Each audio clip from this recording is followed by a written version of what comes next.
Good. All right. So, just recently picked a huge zucchini out of our garden.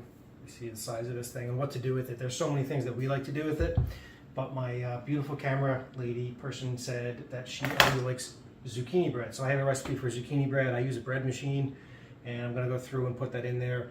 And I'll show you how to do that. I'll actually post a screenshot of the recipe that I use. There's tons of them online. You can find whatever.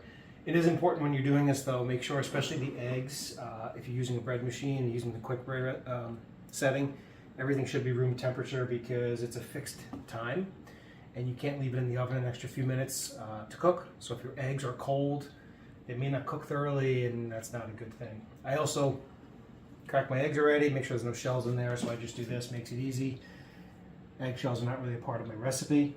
So you do need, and again, I'll put the recipe up. On a screenshot there. But I have 2 cups of shredded zucchini from here. I just use my little cheese grater. This will eventually just kind of melt in there, so you don't have to be perfect about it, but I'm going to go through and shred this out. And you'll see it'll come out a little bit moist, and one of the mistakes that I made a long time ago was really making it dry. I got all the moisture out of the shredded zucchini, and then I put it into the bread machine, and it was a dry bread. It really wasn't very good. So leave some moisture in there. It actually helps to keep it moist when you take it out, and no one's ever complained about our zucchini bread since then. So just kind of shredding out about 2 cups.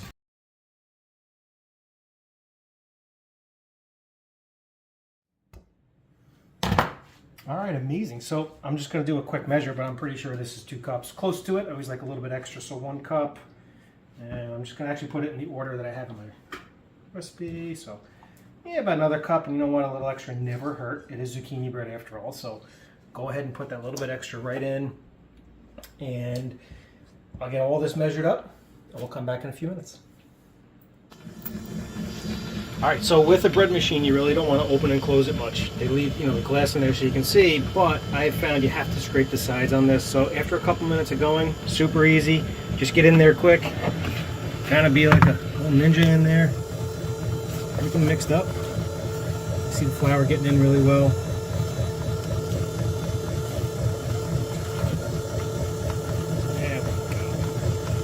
Really good. Take a knife, get that right down in there. And roughly an hour and a half, maybe an hour and 45 minutes, will be good. I'm going to close it up right away, and we'll just let it do its thing. That's the beauty of the bread machine. Let it do the job and come back later. Okay, so here we are about 2 hours later, and the zucchini bread is done. I actually let it sit in the bread machine for about 10 minutes after it was over. Took it out with oven mitts, left it on the counter for another 15 or 20 minutes, and so I'm just going to take it out here, and it looks amazing. Usually when I make these, I do make 2 at a time. This time I just made 1. So let's dump it out. Oh, it came out beautiful. Yeah, absolutely perfect. So I'm just going to lay it out there, and because I let it cool an extra few minutes there, I'm just going to cut it right now. We're going to put some butter on it and eat it up because it is amazing. Let's cut into it and see how it is. And that is absolutely perfect. You can just see the zucchini kind of just melted right in there. Amazing. So my beautiful assistant here is going to get the first piece, and we're going to enjoy this outside with a cup of tea. Thanks.